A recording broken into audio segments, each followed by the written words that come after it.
Hey, what's up, guys? This is Quet, and in today's episode, we're going to be doing another Codewars kata.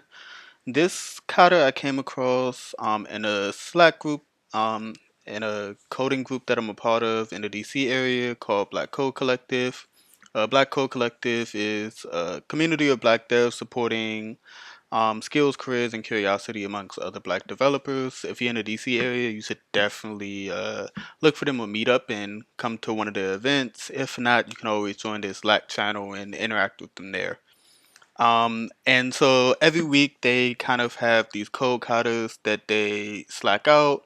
Some are kind of easy, some are pretty difficult. This was one of the easier ones, but it still humbled me a little bit. Um, I really just kind of forgot uh, my return statement. I kind of put it in the wrong place and kind of messed things up.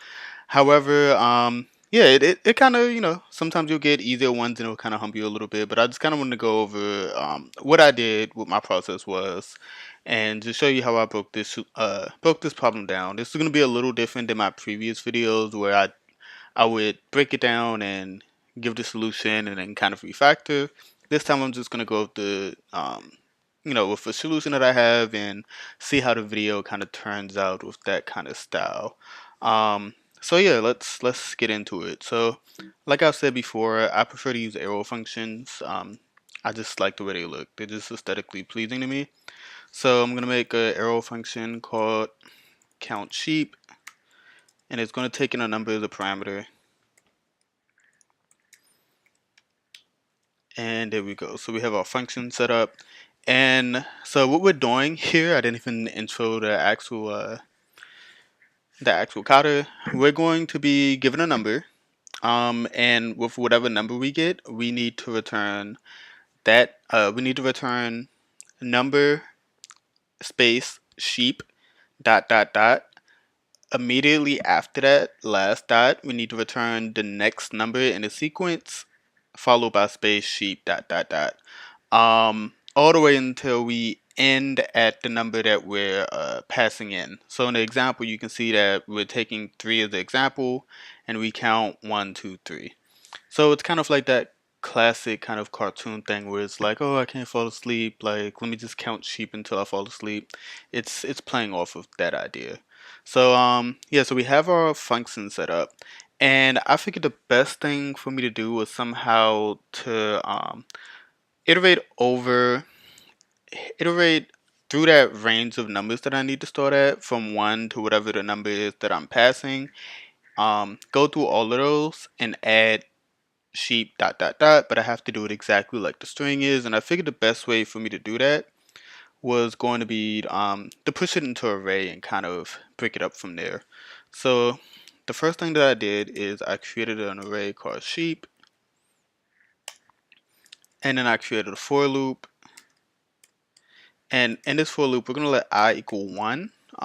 Normally when you write a for loop, you probably normally start at 0. But for this example, we don't start at 0 sheep because nobody outside of computers and developers counts that way. We always start at 1. So we need to start at 1 with our for loop. So we're going to start at 1. And as long as I is less than or equal to the number that we're passing in, we need to keep going through the for loop, keep running the code, and then we need to increment I by 1. So once that is done, we're going to want to push in this phrase here, this 1 sheep, 2 sheep, 3 sheep. So in order for us to do that, we're going to call our sheep array. We're going to run the push method, and the push method is just going to push data into this array, into this sheep array, and we're going to use string interpolation here. So we're going to use our backticks, we're going to use our $, and our squiggly brackets, and we're going to put I. So that's going to represent every number that we're looping through. So if the example is 3, we're going to have 1, 2, 3. I starts at 1, so it's going to go to 1, 2, and then 3 is equal to 3 if that's being passed in. So we're going to go one more time and throw the 3 in, and then once 4 is going to be greater than 3, then our loop's going to stop. So we want to return a whole sentence here, of course. So we're going to return whatever i's value is, sheep dot dot dot, and yeah, so that looks pretty good. So right after that, uh, and actually I don't have a close bracket here for the for loop, just for the function. So we have that, and then we're going to run a return a value here. So we're going to return sheep. That sheep array, we're going to map over that. So if anybody unfamiliar with the map function, what that does is it iterates over the indexes of an array, and then you run some type of code to manipulate that array, and then return another array with a different value. So in this example, we're going to iterate over the sheep array, and for every sheep in that array, we're going to take that sheep, we're going to turn it into a string, and then we're going to replace all of the commas with all of the commas globally with nothing, and we should be good to go here. This does look a little weird. I think I have extra space. There we go. So yeah, so what we're doing in this with this map function is we're iterating over sheep, and for every item inside a sheep, I'm using sheep here, but it could be any variable you want to use. We're gonna return it. We're gonna turn it into a string, and then we're using regex here. I actually have a funny joke for regex. So one of my coworkers told me that their brother's been a developer for a while now. I think like 20 years or something like that. And he was saying there was a developer. He had a problem, so then he thought, hey, I can use regex to solve this problem. And then he had two problems on his hand. So I thought that was pretty funny because if you've ever used regex before, it's kind of a pain. It's hard to understand. It's a little clunky. But this was pretty straightforward. We have our forward slashes, we have the comma in between it, and then we have this G that says globally, and we're using a replace statement. So we're replacing this comma, and we have this string, but there's no space in it. So it's just saying we just want to get rid of it, pretty much.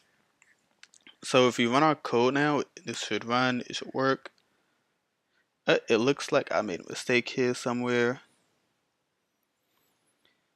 Let's see what I went wrong. I have an unexpected token here. Let me see if I can find where I have that. Okay, so it looks like our issue is that we have this extra parentheses right here. So I'm gonna go ahead and delete this and run it. Okay, now it says I is not defined. Oh, I forgot to put I here in the for loop somehow. So yeah, now we actually have I defined. I don't know how I missed that, but we should run it again. Should work now. There we go. We passed our test. Yeah. So this is my solution for this. So again, in this return statement, we're iterating over the sheep array using map.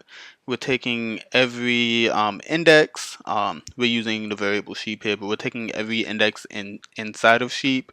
We're turning that into a string, and then we're replacing the commas with nothing. We're just deleting them pretty much. Because before you replace these commas, you're actually going to get actually, I'm gonna take this and I'll show it to you in the console real quick.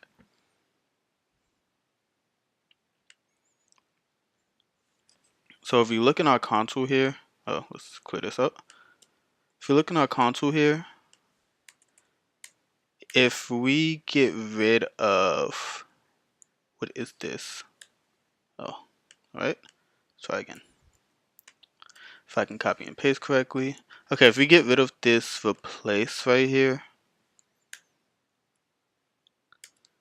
and we were to use count sheep 3, we're gonna get one sheep dot dot dot comma, two sheep dot dot dot comma. So we definitely have to get rid of the comma there, and as you can see in the example, we need to return this as a string. We can't return it as an array.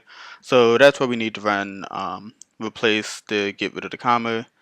We have to turn it into a string because it's required to be a string to pass over all of our tests, and we're good to go now. And we should be able to attempt, and we should have all 100 tests that we have here working correctly. So that's my take on it. You can see how I broke it down, how I came up with my solution. So yeah, if you've watched any of my other Kata videos, definitely let me know if you like this style of going over it better, especially if it just shows you my perspective, and you can think of, oh, you know what, that's a good way to think of it, and maybe you think a completely different way. I'd love to have you share your solution in the comments, and just yeah, let me know what you think about the video. And as always, I have to do this because it's part of the job of being a YouTuber. If you haven't subscribed to the channel already, please go ahead and subscribe to it. I really appreciate everybody that has subscribed already. I've been doing this for about 3 weeks now, and I've already gotten about like 120 subs. It's crazy. Like, I never getting 100 subs this soon. I wouldn't have believed it. In general, getting 100 subs is pretty big for me. I had a goal at the time that I started to maybe get 50 subs by the end of the year, and it's like 2 weeks left, and I'm way past 50. So I really appreciate it. I really appreciate everybody that's been on Twitter, that's been letting me know that the videos have been helping them and they've been enjoying them. And if you like this video, go ahead and like it. That it's very helpful, and I appreciate any you just watching this video. Anything, it helps. It definitely keeps me motivated. So yeah, I'll be putting out some more videos soon, and thank you for watching this one.